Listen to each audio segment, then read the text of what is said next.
Now, predictions: Australia's hot property market will simmer down by the end of the year. A lot of people are saying this. It follows a record 12 months, which saw prices rise at the fastest level in more than 30 years. For more, we're joined by Anne Flaherty, economist at the REA Group. And Anne, look, you've got to be brave, don't you, when you start sort of speculating about the property market and saying it's going to slow down, because there are some signs, but not overwhelming signs. Yeah, look, and with the speed at which property prices have risen over 2021, we will see some of that momentum flow into this year. As you said, we don't anticipate that level of price growth that we saw last year will continue into this year. But at the same time, demand is still very strong. So we do think that even though things will slow, they're not going to go backwards anytime soon. It's an interesting perspective, isn't it, when you look simply at interest rates, because you've got two things playing out here. You've got the interest rates, which are getting people more motivated to buy property because they're low, and those same interest rates aren't helping anyone saving. So property is going to continue to be something that people want because it's a way of making money. Well, you're exactly right. And I think that, we often talk about the price of property, but what we don't talk about as much is the cost of property. And the cost of property is determined by interest rates.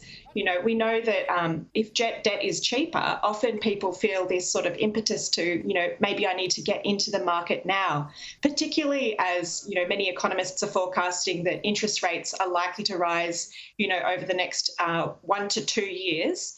That's some buyers might think, oh, I better get in now before those interest rates do rise.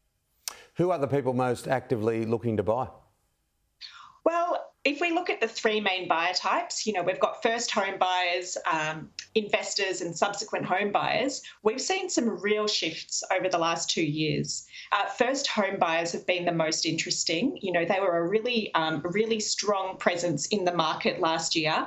But what we've started to see is that they have been winding down. So in September last year, they accounted for 36% of the inquiries that we saw on realestate.com.au. But every month since, they have been declining. On the other hand, demand from investors has been steadily rising. So for well over 12 months now, the number of inquiries that we're seeing from investors have been increasing month by month. So we anticipate that these buyers will become a bit, more dominant as well this year. I love the property market. I've always been very interested in it. And often younger people will ask questions about, what should I do? It's too expensive. One of the best bits of advice that I got told when I was young is that there is always something for you. You don't specifically have to live in it, but if you do your research, you do your due diligence, you look hard and wide, whether it be regional, whether it be interstate, there's an option for you to get into the property market, and that will allow you then to move forward. Once you're in, you're in. I love that advice. And I think that it's really important that, particularly younger buyers stay optimistic and, think outside the box. As you say, there are different options for buying property, whether you go down the rent vesting, place, but I think that even looking at bridesmaid suburbs, things like that, we all have a sort of dream location that we want to live in.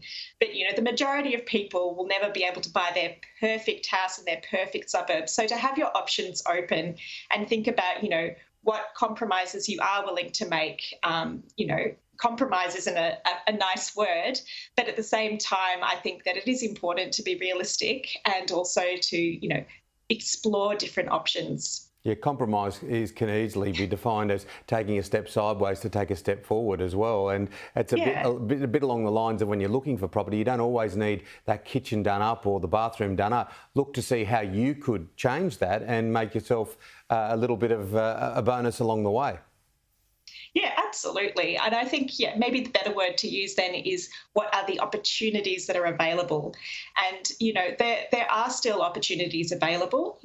I think these headline growth figures and median property prices in a lot of suburbs are terrifying to a lot of, first-time buyers. But just to, do your research, look at those areas that are still more affordable, to get your foot on the ladder, right? Once you're in, things do become easier. year. But it's that first step that's the most difficult. Yeah, and it can be fun. I know it's not everyone's form of fun, but it can be. Like you'll work it with your husband or your wife or your partner and do that kind of research together. Now, finally, what are the unknowns? We've been whacked by unknowns all over the place the last couple of years. What are the unknowns that could impact the market this year? Well, I think one of the interesting markets to keep a lookout on will be regional markets. Now, property prices in regional areas increased by 30% last year, which is quite astonishing. I think that there are a lot of reasons why regional property markets could remain quite popular this year. One is around affordability. Despite these strong growth rates, regional markets are still more affordable generally than capital city counterparts.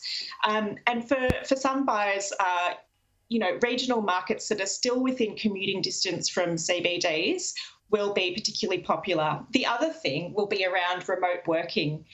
And, we're still not on the other side of restrictions. My workplace has sort of told us not to go into the office, over the coming month. But once we are on the other side, what employees want as far as working from home and what employers will let their employees do will really shape where people choose to live, I think, once we're on the other side of this virus. Absolutely. Thanks, Anne. Have a great weekend. You too.